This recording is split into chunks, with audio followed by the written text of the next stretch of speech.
Motoboys, jumpa lagi bersama saya Eka Budiansyah, dan kali ini menjadi eksklusif karena saat ini saya berada di sirkuit Mandalika untuk ajang Asia Road Racing 2024.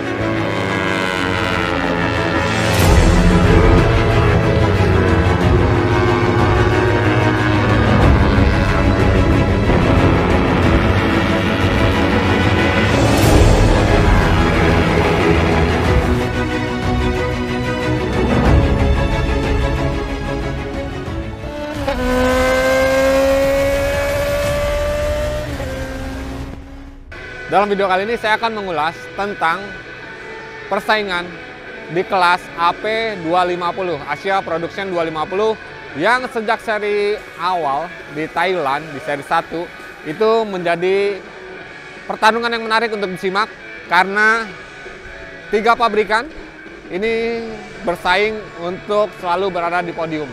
Baik itu Honda, baik itu Yamaha, dan juga Kawasaki. Jadi, apakah regulasi yang diterapkan oleh Two Wheel Racing Motor itu sudah menjadi tepat bagi 3 pabrikan ini? Nah, tentunya kita akan bertanya ke tiap-tiap pelaku, baik dari tim manajer pabrikan dan juga pembalap.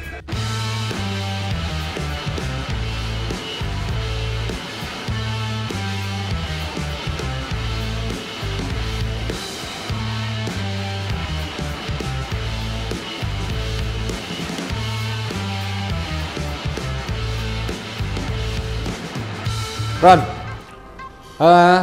menurut Ron, regulasi untuk di kelas AP250 ini apakah sudah sesuai ataukah memang akan tetap dilihat lagi bagaimana perkembangannya? Bagi kami saya rasa AP250 ini kan tahun pertama dengan regulasi sebegini. Regulasi baru ya? Ya, regulasi baru. Kami masih mencari data-data daripada pusingan-pusingan sebelum ini, termasuklah minggu ini, dan bagi kami kemungkinan dia masih belum lagi sampai tahap optimum, maksimum. So kemungkinan itu untuk tahun depan mungkin ada perubahan-perubahan kecil lagi. So this kelas baru AP250 ini merupakan cara baru untuk semua kelas, bukan saja untuk AP250 tetapi juga di Underbone 600, 1000, di mana perubahan regulasi diperlukan untuk memastikan masing-masing merek itu kompetitif. Jadi saya rasa zaman dulu di mana harusnya begitu-begitu saja sudah tak dipakai. In the production world sekarang semua merek motornya kan berbeda, dan baru 2-3 minggu lepas FIM mengumumkan WSS 300 itu tahun depan, tahun terakhir akan diganti dengan kelas baru yang kelihatannya seperti Super Twin. So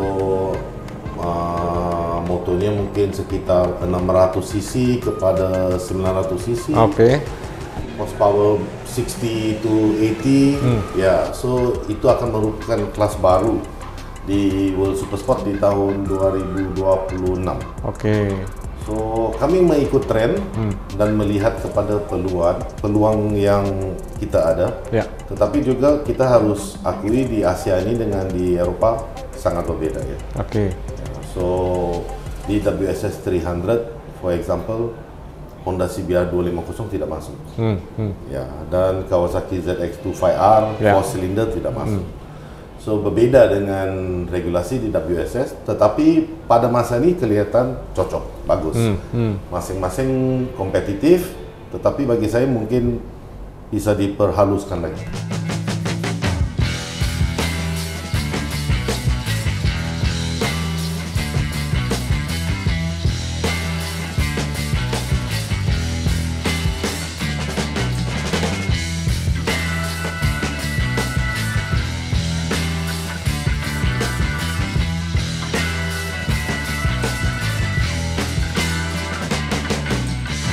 Sebagai pembalap wildcard di IRRC Indonesia 2024 ini, menurut Dimas pandangan seperti apa di event ini?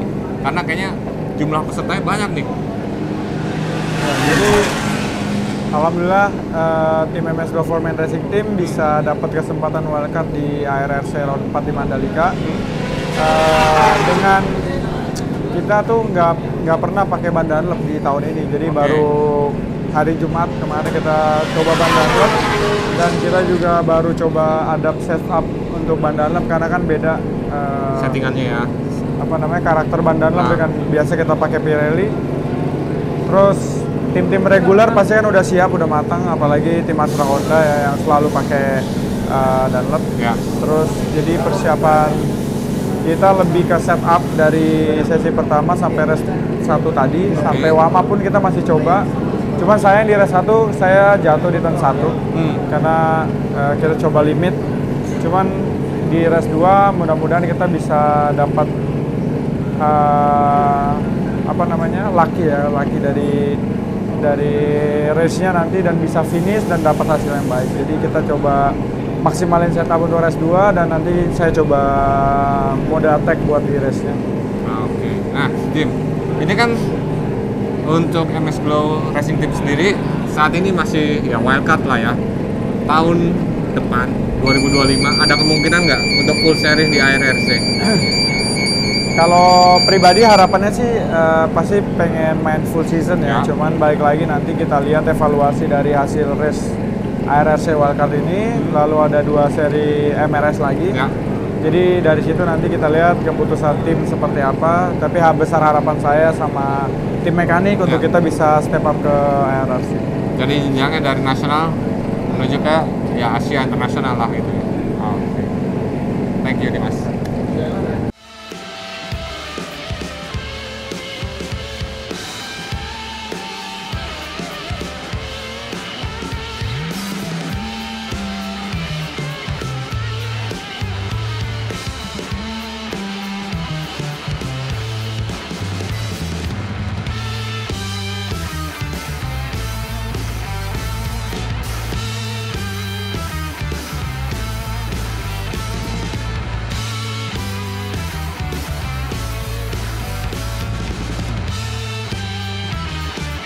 Pak, kelas AP250 semakin kompetitif dari seri pertama sampai sekarang di Mandalika.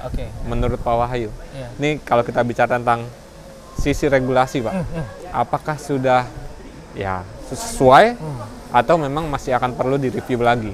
Kalau menurut Pak Wahyu gimana?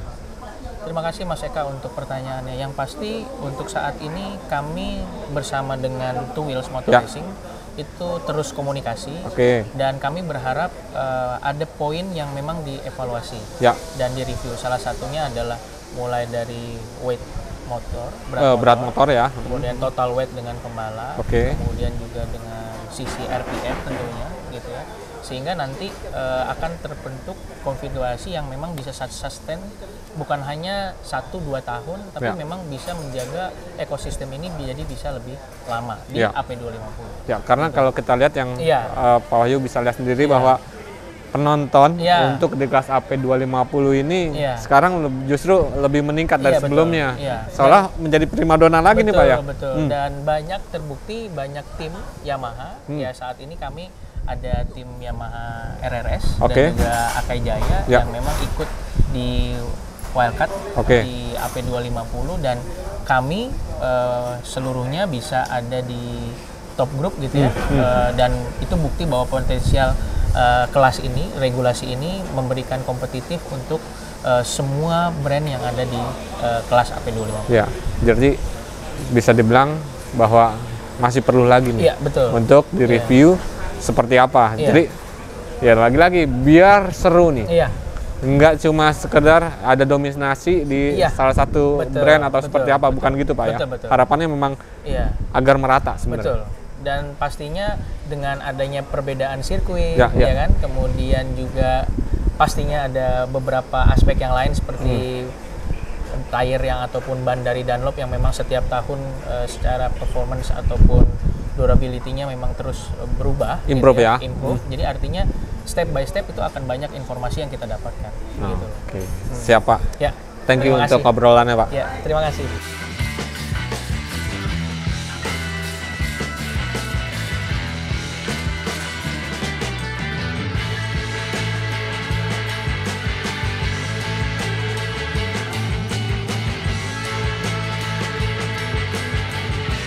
Oke, saat ini saya bersama dengan Pak Rizky dari PT Astra Honda Motor.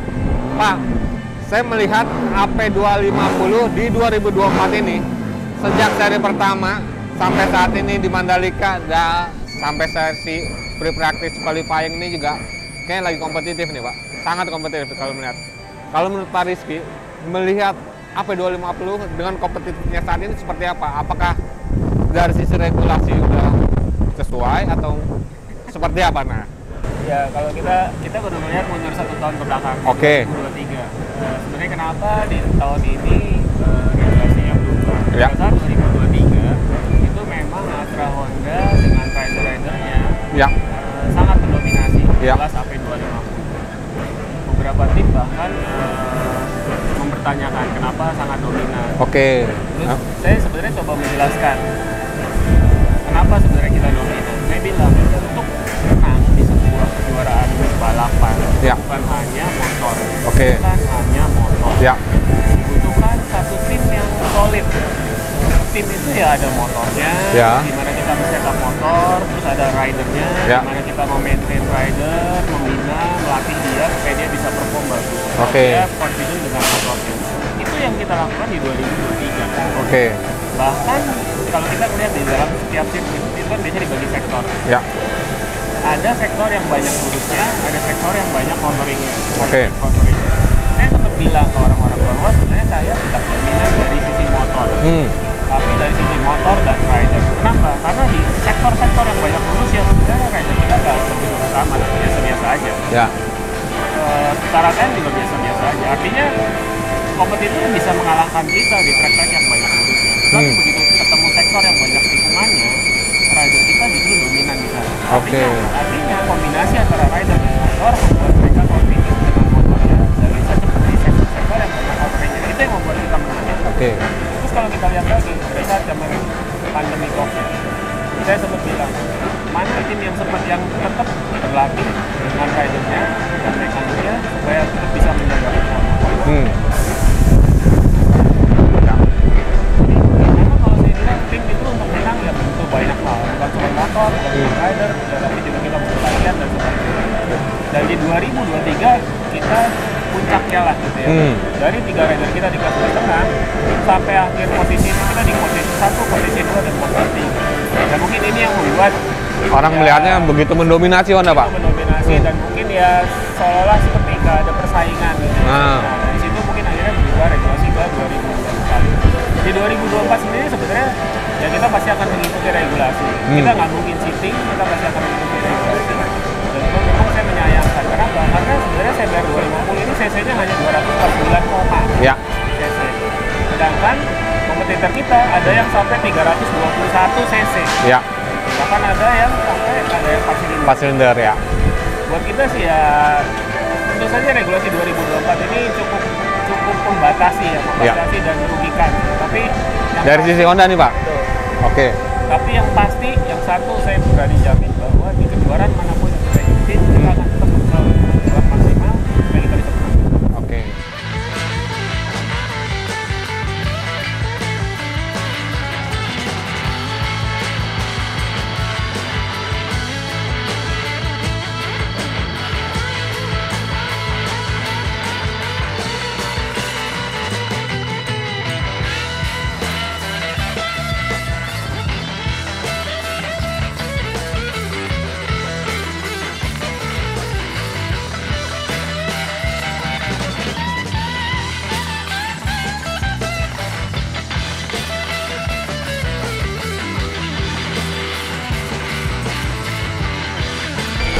Tapi kembali lagi, regulasi yang ada untuk sesi 25 seandainya pembalap saya lompat ini nggak ada masalah. Nggak ada masalah ya. Jadi dari sisi Mas Ibnu juga pembalapnya memang kurang latihan banyak ya. Saya kan bukan orang egois yang pengen regulasi dibuat untuk mengakomodir kondisi saya. Sekarang pembalapnya berarti ikut di ARRC aja Mas. MRS nggak ikut. Yang lainnya nggak ikut juga. Diandra kan masih pemula ya. Oh masih pemula ya.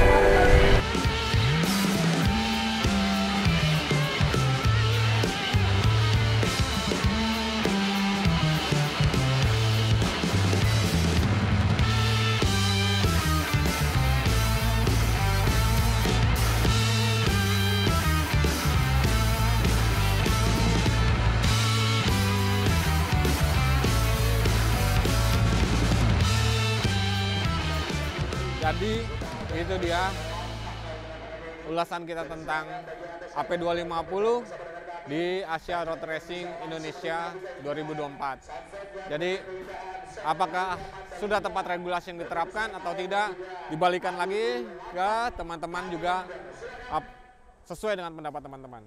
Menurut opini teman-teman, apakah ini sudah tepat atau tidak? Silahkan tulis di kolom komentar. Saya Eka Budiansyah dari motorsport.id, mohon pamit. See you.